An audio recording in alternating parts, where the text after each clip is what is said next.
Hello दोस्तों, कैसे हैं आप सब। स्वागत है आप सभी का कॉमिक वर्ल्ड चैनल पर। तो चलिए दोस्तों, शुरू करते हैं तुलसी कॉमिक्स में अंगारा सीरीज़ की अगली कॉमिक्स अंगारा गायब। अंगारा गायब। कथा परशुराम शर्मा, चित्र प्रदीप साठे, संपादन प्रमिला जैन। समस्त वन प्राणियों का रक्षक कमांडो अंगारा का निर्माण वन प्राणियों से हुआ है। गौरिल्ले का शरीर, हाथी का बल, शेर का दिल, लोमड़ी का दिमाग और गिद्ध की आंखें। संसार के समस्त वन्य प्राणी अंगारा को देवता कहते हैं। अंगारा ने अंगारा द्वीप में जानवरों का राज्य स्थापित किया है। कितनी बार बताओगे यार। अंगारा द्वीप की राज्यसभा में मैं अंगारा देश की राज्यसभा से पूछता हूँ, पृथ्वी पर ऐसी कौन सी जगह है जो मेरी दृष्टि से ओझल है। अमेरिका, भारत, अफ्रीका, यूरोप सभी देशों की हमने सैर की है और जानवरों को एकता के सूत्र में बांधा है। क्या विश्व में ऐसा कोई वन्य प्राणी है जिसने मेरी आवाज़ ना सुनी हो, जो मुझे ना जानता हो। राज्यसभा मेरे इन सभी सवालों का जवाब दी। देवता, सारी पृथ्वी के वन्य प्राणी आपके सेवक हैं। हमारी नज़र में ऐसी कोई जगह नहीं है। पक्षियों ने सब जगह आपकी चर्चा पहुंचा दी है। पक्षी हमारे संदेश पहुंचाते रहते हैं। व्हेल रानी ने समुद्र की सब मछलियों को बता दिया है। पृथ्वी में ऐसी कोई वन्य जाति नहीं जो आपसे अनभिज्ञ हो। हमने पूरी पृथ्वी पर ऐसी व्यवस्था कर दी है कि जहाँ कहीं भी किसी जानवर पर विपत्ति आएगी तो पक्षी हम तक खबर पहुँचा देंगे। तभी झूठ बोल रहे हैं सब। अभी तो ऐसे बहुत से स्थान हैं जहाँ अंगारा को कोई नहीं जानता। यह आवाज़ किसकी है। असल में मंत्रिमंडल से थोड़ी दूरी पर चार्ली छिपा हुआ था। ए राज्यसभा के मंत्रियों, जरा ये तो बताओ, क्या तुमने दक्षिण ध्रुव देखा है, जहाँ 6 महीने सूरज दिखता है और 6 महीने रात होती है। उस ध्रुव में अंगारा को कोई नहीं जानता। सूर्य से एनर्जी ग्रहण करने वाला मशीनी कंप्यूटर चार्ली अंगारा का पुराना दुश्मन था। अंगारा ने चार्ली को बनाने वाले जादूगर टुम्बा का खात्मा किया था। चार्ली उसी टुम्बा की खोपड़ी लिए अंगारा से बदला लेने की ठान चुका था। देखो कौन है, यह आवाज़ किसकी है, कौन बोल रहा है। चारों तरफ तलाश किया पर कोई नहीं मिला। वह जो भी था उसने हमें चुनौती दी है। हम दक्षिण ध्रुव जाएंगे, वहाँ तो बर्फ़ ही रहती है। दक्षिण ध्रुव का कुछ क्षेत्र तो ऐसा है जहाँ कोई जा ही नहीं सकता और वहाँ जानवर रहते ही नहीं। फिर भी हम ज़रूर जाएंगे। अंगारा ने अपने हवाई मार्ग के वाहन को बुलाया। जटायु, जहाँ भी हो चले आओ। मैं आ गया स्वामी। जटायु, क्या तुमने दक्षिण ध्रुव का बर्फीला इलाका देखा है। वह स्थान तो मैंने नहीं देखा स्वामी। मुझे ले चलो व्हेल रानी के पास। शीघ्र ही अंगारा व्हेल रानी के पास पहुंच गया। व्हेल रानी, क्या तुमने दक्षिण ध्रुव देखा है। हाँ देखा है, बर्फ़ का समुद्र है वहाँ तो चलो तुम मुझे वहाँ ले चलो। परंतु स्वामी, मैं वहाँ उसी जगह तक ले जा सकती हूँ जहाँ से बर्फ़ शुरू होती है। उससे आगे जटायु देख लेगा। जटायु, तुम आकाश के रास्ते मेरा पीछा करो। अंगारा दक्षिण ध्रुव के लिए रवाना हो गया। अब आएगा मज़ा। इस बार चार्ली का कमाल देख अंगारा। अब हमारी मुलाकात दक्षिण ध्रुव में होगी।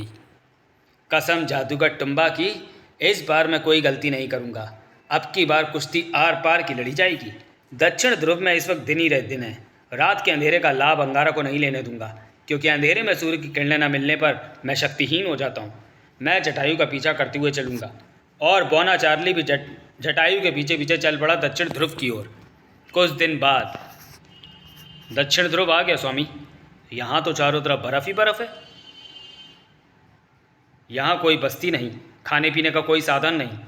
इसके लिए मेरे पास जटायु है। जटायु, हम इस बर्फीले प्रदेश के ऊपर से उड़ान भरेंगे। जो आज्ञा स्वामी। जटायु अंगारों को लेकर उड़ चला। जैसे ही कोई जानवर दिखाई दे उसे मेरा संदेश दे देना। बर्फीले इलाके में कुछ पक्षी अवश्य पाए जाते हैं, परंतु जब अधिक तापमान गिरता है तो वे उस स्थान को छोड़ देते हैं। अगर पक्षी दिखाई दिए तो उनसे पूछो कि क्या यहाँ ज़मीन पर चलने वाले जानवर रहते हैं। थोड़ी देर बाद, स्वामी, वहाँ अल्बाट्रॉस पक्षियों का एक छोटा झुंड नज़र तो आ रहा है। उन पक्षियों के पास मुझे उतारो। ऐ पक्षियों, मेरी बात सुनो। सब मेरे पास आओ। मैं संसार का सर्वश्रेष्ठ पक्षी हूँ। मेरा नाम जटायु है और ये हैं देवता अंगारा। हम सब पशु पक्षियों का देवता। सब अंगारा की जय जयकार करो। अंगारा की जय, जय हो, देवता की जय। अब ये बताओ, क्या तुम्हारे अतिरिक्त यहाँ ज़मीन पर चलने वाले पशु भी रहते हैं। हे देवता, जब से यहाँ बर्फ़ का मानव आया है तब से ज़मीन के पशुओं पर भारी विपत्ति आ गई है।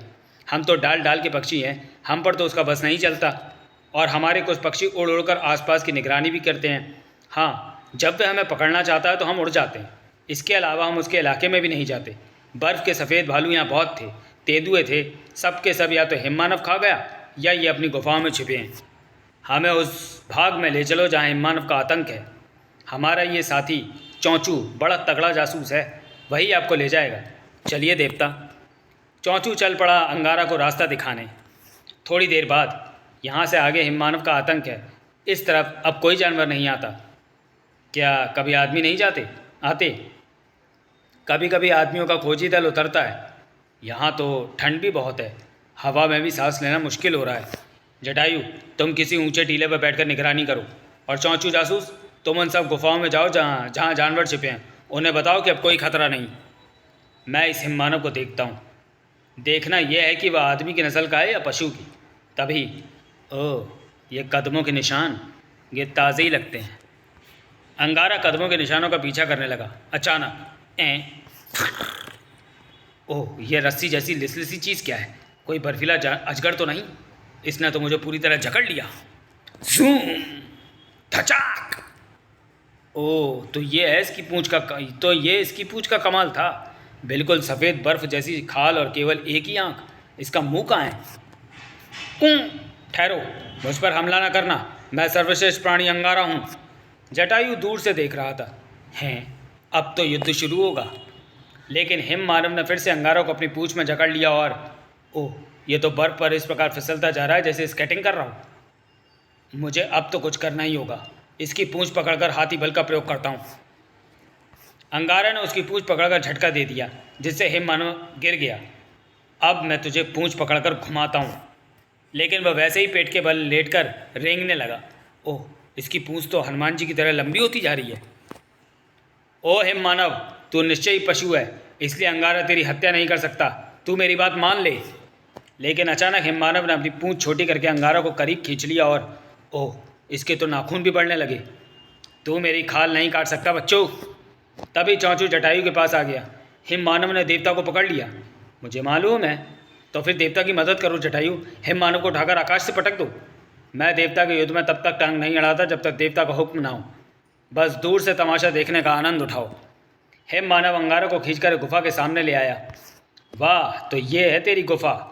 लेट कर बढ़ रहा है पहलवान। चल तेरा घर भी देख लेते हैं पहलवान। हे बजरंगबली, ये आपको कोई चेला मालूम पड़ता है? इसे थोड़ी अकल देकर बताओ कि मुझसे पंगा ना ले। चोंचू, मैं उस छोटी गुफा में तो घुस नहीं सकता। तू जाके देख और पूरी खबर ला कर दे। अरे वह हिममानव मुझे अचार बनाकर चट कर जाएगा। जब तक अंगारा देवता वहाँ है तुझे कोई चट नहीं कर सकता। चोंचू भी गुफा में प्रविष्ट हो गया। अंदर तो गुफा बड़ी हो गई है। करर करर। ओह, ये क्या तिलिस्म है? बड़ी चमचमाती चमकीली धातु की दीवारें हैं। पता नहीं इसमें प्रकाश कहाँ से आ रहा है। हिममानव ने अंगारा को एक स्थान पर छोड़ दिया और खुद बाहर निकल गया। साथ अरे अरे, मुझे यहाँ अकेला छोड़कर तुम कहाँ चले? अंगारा ने बाहर निकलना चाहा तो मार्ग बंद हो गया। अंगारा उसका निरीक्षण करने लगा। लगता है यहाँ तो कोई दूसरा ही गोरख धंधा चलता है। गोल दीवारों वाला कमरा है ये, जिसकी दीवारों में कहीं कोई छेद नज़र नहीं आ रहा है। ऑक्सीजन और प्रकाश यहाँ पर कहाँ से पहुँच रहा है? और कमरे के बीचों बीच सिर्फ एक कुर्सी पड़ी है। क्या हिममानव ने मेरे बैठने के लिए रखी है? चौंचू भी उसी कक्ष में छुपा हुआ था। अंगारा कुर्सी पर बैठ गया और अचानक ऊपर से कुर्सी पर किरणों का पुंज पड़ा। दूसरे ही पल हैं, कुर्सी खाली हो गई। देवता कहाँ गए? कुछ देर बाद कक्ष का दरवाज़ा फिर खुला और ऐ बोने चार्ली, अगर तुम आकाओं के आका किंग लूरा से मिलना चाहते हो तो इस कुर्सी पर बैठ जाओ। तुमने अपना वादा पूरा किया, इसलिए किंग लूरा अवश्य तुम्हें इनाम देंगे। ठीक है। चार्ली उसी कुर्सी पर बैठ गया। किंग लूरा को चार्ली का सलाम। पुनः वैसी ही किरणें चार्ली पर पड़ी और हैं, बोना भी गायब। यह कुर्सी तो जादू ही लगती है। चौंचू छिपता हुआ हिममानव के साथ साथ गुफा से बाहर आ गया और सीधा जटायु के पास पहुंचा। देवता गायब, बौना गायब, जादू की कुर्सी। चौंचू ने जो देखा वह सब बता दिया। ये तो मेरी बुद्धि से परे की बात है। स्वामी गायब कैसे हो सकते हैं? और चौंचू ने उस बौने का जो हुलिया बताया उससे तो वह चार्ली ही होगा। क्या चार्ली ने स्वामी को किसी जाल में फांस लिया? चौंचू, क्या तुमने यहाँ छिपे जानवरों को खबर कर दी थी कि देवता अंगारा यहाँ आया है? हाँ, मगर कोई जानवर छिपे स्थान से बाहर निकलने को तैयार नहीं हुआ। वे कहते हैं यहाँ जब रात होगी तभी बाहर निकलेंगे, और यहाँ तक दूसरे क्षेत्र के जानवर भी नहीं पहुँच सकते। ऐसी आपातकालीन स्थिति में मैं क्या करूँ? इस हिममानव को जाकर ज़रूर पता होगा कि देवता कहाँ गए, लेकिन मैं उससे पूछ तो नहीं सकता। एक तरकीब है। अंगारा देवता को बनाने वाले, सबकी आवाज़ें बोलने वाले डॉक्टर कुणाल हिममानव से सब उगलवा सकते हैं। अब या तो डॉक्टर कुणाल को यहाँ लाना पड़ेगा या इसे उनके पास ले जाना पड़ेगा। हो सकता है बाद में हिम मानव मेरे हाथ ना आए। खैर डॉक्टर कुणाल इस बर्फीली जगह में रह भी पाएंगे या नहीं। जटायु ने निर्णय ले लिया। देख चौंचू, तू यहीं रहना। अगर देवता नज़र आ जाएं तो उन्हें बता देना कि मैं हिम मानव को डॉक्टर कुणाल के पास ले गया हूँ। ठीक है। हिम मानव को यहाँ से जैसे ही मैं ले जाऊँ सबको खबर कर देना कि खतरा ख़त्म हो गया है।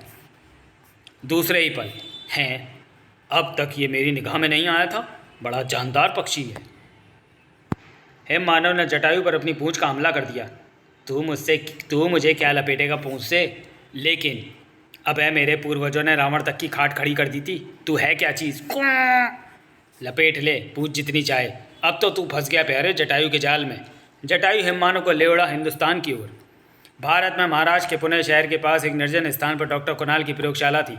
डॉक्टर कुणाल यहाँ जानवरों पर नए नए प्रयोग करते रहते थे। प्रयोगशाला में अधिकांश कार्य जानवर ही करते थे। आज हमारा पहरा है, चौकस रहो, बिना आज्ञा कोई यहाँ ना घुसने पाए। तभी अरे देखो, वह तो जटायु है। हाँ, मगर उसके पंजों में विचित्र चीज़ है। जटायु हिम मानव को रिसर्च सेंटर में ले आया। पकड़ लो इसे, बड़ी खतरनाक बला है ये।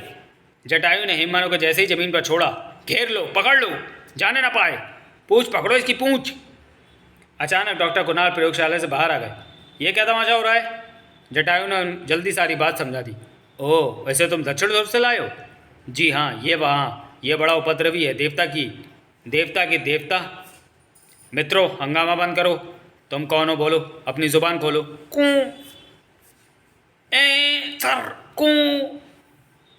ओह, डॉक्टर कुणाल को भी हवा में उछाल दिया इस कमबख्त ने।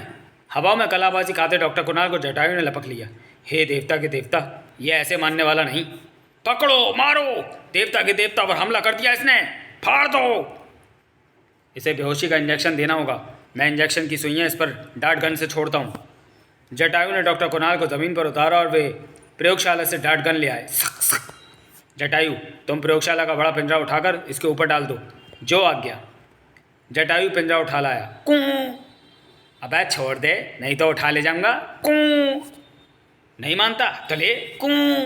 जटायु ने उसे कुछ फुट हवा में उठाकर पिंजरे से ही जमीन पर छोड़ दिया। अब फंस गया ना पिंजरे में। चारों तरफ से पिंजरा पकड़ लो, ये बाहर ना निकलने पाए। पिंजरे की रस्सियां मजबूती से जमीन में ठोक दो। अब हिम मानव बंदी था। यह पृथ्वी का प्राणी नहीं लगता। जब तक इसकी शारीरिक प्रक्रिया का पता नहीं चलता तब तक इसके बारे में कुछ पता लगाना नामुमकिन है। इसके बाद ही यह बताएगा कि इसने अंगारा को कहाँ गायब कर दिया। अंगारा कहाँ गायब हो गया? क्या हिम मानव दूसरे ग्रह का प्राणी था? इन प्रश्नों का उत्तर लेकर आ रहा है तुलसी कॉमिक्स की अंगारा सीरीज़ का आगामी सनसनीखेज कॉमिक्स अंगारा अंतरिक्ष में। तो चलिए दोस्तों, वीडियो को यहीं समाप्त करते हैं और मिलते हैं अंगारा सीरीज़ की अगली कॉमिक्स अंगारा अंतरिक्ष में। तब तक के लिए धन्यवाद।